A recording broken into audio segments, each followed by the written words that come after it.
C'est vraiment chaud et c'est grave. C'est officiel, le pasteur Marcelo Jérémy Tunisie, figure emblématique du réveil évangélique francophone et leader du Centre de réveil d'évangélisation et d'édification chrétien, CRAC, se remarie ce mercredi 23 juillet 2025 à Bruxelles.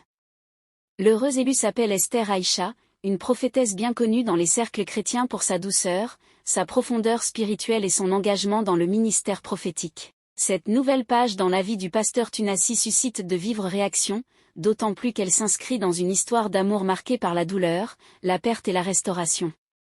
Avant Esther, il y avait Blanche Tunasi. Blanche était l'épouse du pasteur, une femme discrète, profondément croyante, qui avait su s'adapter à la culture évangélique africaine tout en gardant une simplicité et une tendresse rares. Elle n'était pas simplement la femme du pasteur. Elle était un soutien actif dans le ministère, une mère spirituelle respectée, une présence bienveillante. Leur mariage était un symbole d'unité interculturelle et de foi partagée. Hélas, en 2022, Blanche Tunasi est décédée, laissant derrière elle un vide immense. Son départ, que certains qualifient de brutal, a bouleversé la communauté chrétienne. Le pasteur, profondément affecté, avait déclaré en larmes.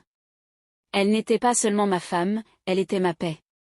Ces mots avaient résonné comme une confession sincère de douleur, mais aussi d'amour inaltérable. Après ce drame, Marcelo Tunasi était quelque peu retiré des projecteurs. Il continuait à prêcher, mais son regard avait changé.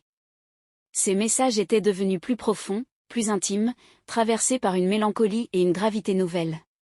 Certains parlaient d'un homme brisé, d'autres d'un homme en transformation.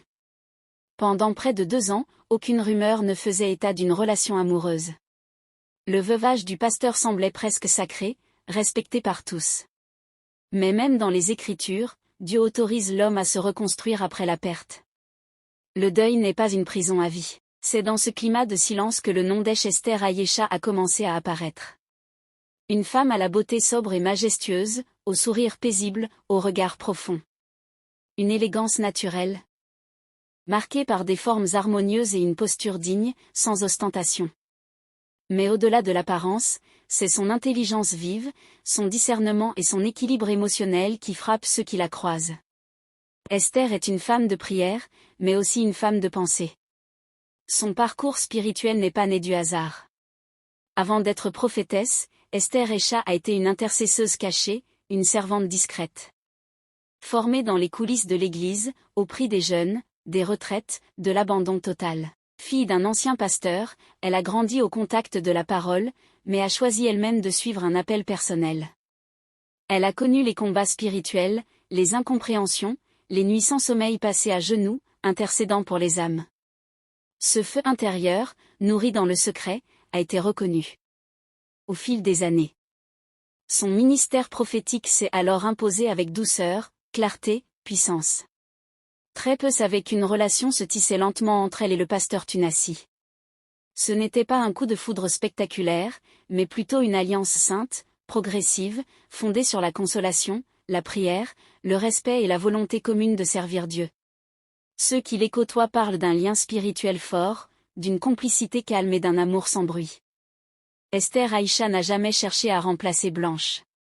Elle a écouté, observé, prié, soutenu. Et c'est cette attitude d'humilité et de sagesse qui a conquis le cœur de l'homme de Dieu. Lorsque le pasteur a annoncé publiquement son remariage, les réactions ont été partagées. Certains, trop attachés à la mémoire de Blanche, ont parlé de trahison émotionnelle.